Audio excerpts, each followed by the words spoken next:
प्रदेश के विधानसभा चुनाव 2023 को लेकर निर्वाचन विभाग तैयारियों को अंतिम रूप दे रहा है। 25 नवंबर को होने वाले मतदान के लिए पोलिंग पार्टियों की अंतिम ट्रेनिंग करवाई जा रही है। तो वहीं शांतिपूर्ण मतदान करवाने के लिए और 100% मतदान करवाने के लिए कई नवाचार निर्वाचन विभाग की ओर से किए गए हैं।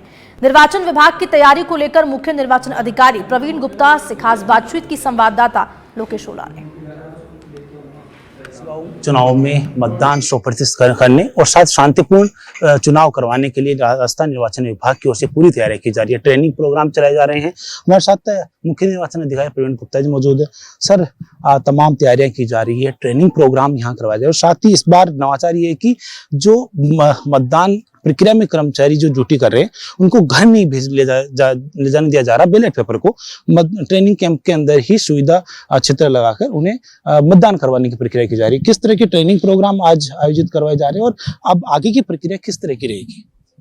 देखिए, ये ट्रेनिंग प्रोग्राम पूरे राज्य में चल रहा है। सेकेंड ट्रेनिंग कहते हैं हम लोग इसको। पोलिंग पार्टी की लगभग 4 लाख एम्प्लॉयज़ ट्रेनिंग ले रहे हैं पूरे रिजर्व मिलाकर, और जयपुर में भी ये ट्रेनिंग आज यहाँ चल रही है जिसका दूसरा दिन था।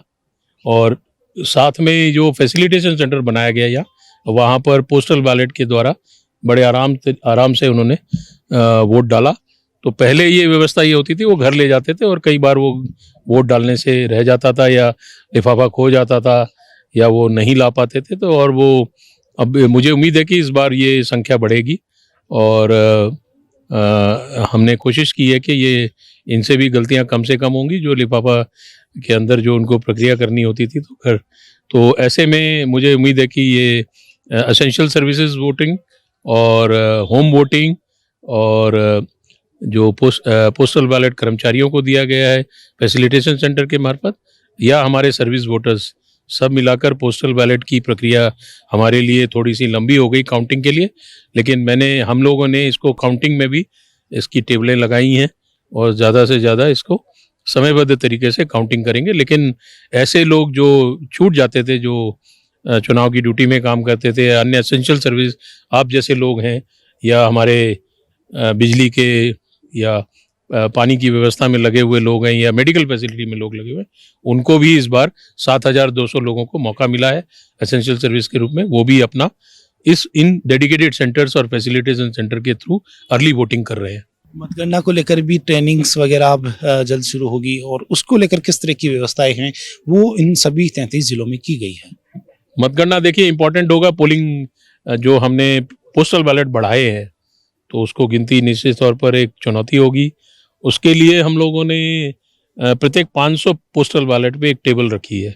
पहली बार ऐसा होगा जब प्रत्येक आरओ के पास 5-6 पोस्टल बैलेट की टेबलें होंगी और 14 टेबलें जो काउंटिंग की होती हैं वो मैक्सिमम है, और त्रिस्तरीय उसकी कॉर्डन होगी। स्ट्रॉन्ग मतलब जो कॉर्डनिंग करते हैं वो CAPF द्वारा होती है।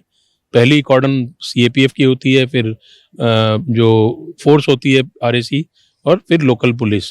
तो इस तरह से स्ट्रांग रूम को 25 तारीख से लेकर 3 तारीख तक पूरा सुरक्षा में रखा जाएगा।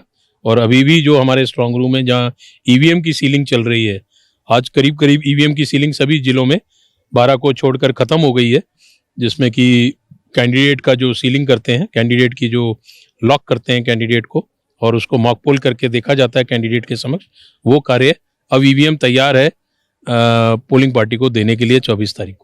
बहुत बहुत धन्यवाद। तो ये थे प्रवीण गुप्ता जी, जिन्होंने बताया पूरी चुनाव प्रक्रिया को लेकर और साथ ही शांतिपूर्ण और जो पारदर्शी तरीके से चुनाव करवाने की जो जिम्मेदारी है वो उठाई है।